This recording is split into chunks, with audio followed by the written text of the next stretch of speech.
This school year is a celebration of youth and empowerment. I've always believed that COVID is not the barriers to reach our dreams or to have an impact on others. At August 24, 2022, the President Bongbong Marcos declared that all students allowed to continue in the face-to-face learning. Deakin Avid National High School showed us that nothing is impossible with hard work and determination. And with these young dreamers, the family of the achievers, we will show the others that it is love, peace, and effort we truly care about. And together, we will make the difference.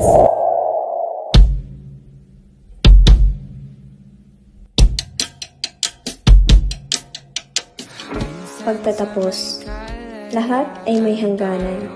May pinagmulang malungkot, meron ding masaya. Masaya dahil sa mga pagsasamang mistulang isang pamilya. Pamilyang masaya, pamilyang walang sino mang makakasira.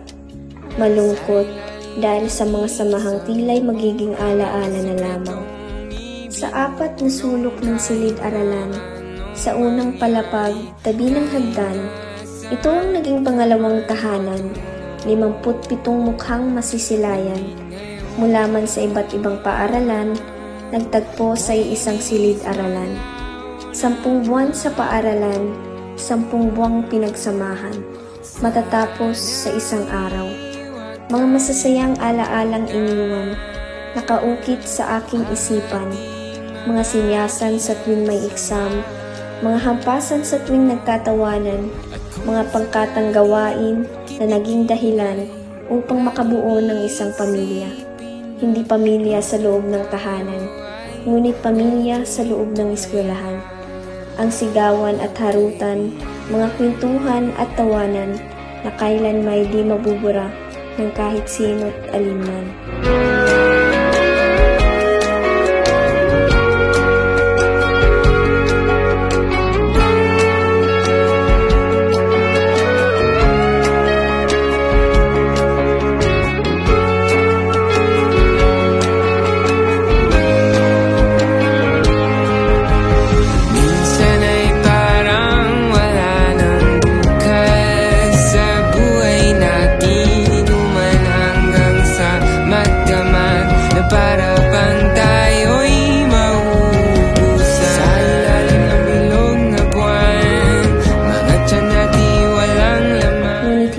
Nagwawakas ang ating kwento.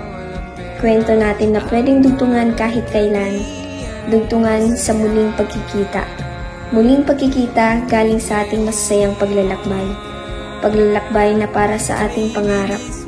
Pangarap na para sa atin na magsisipagtapos. Sa muling pagkikita, aking mga mahal na guro't kamag-aral.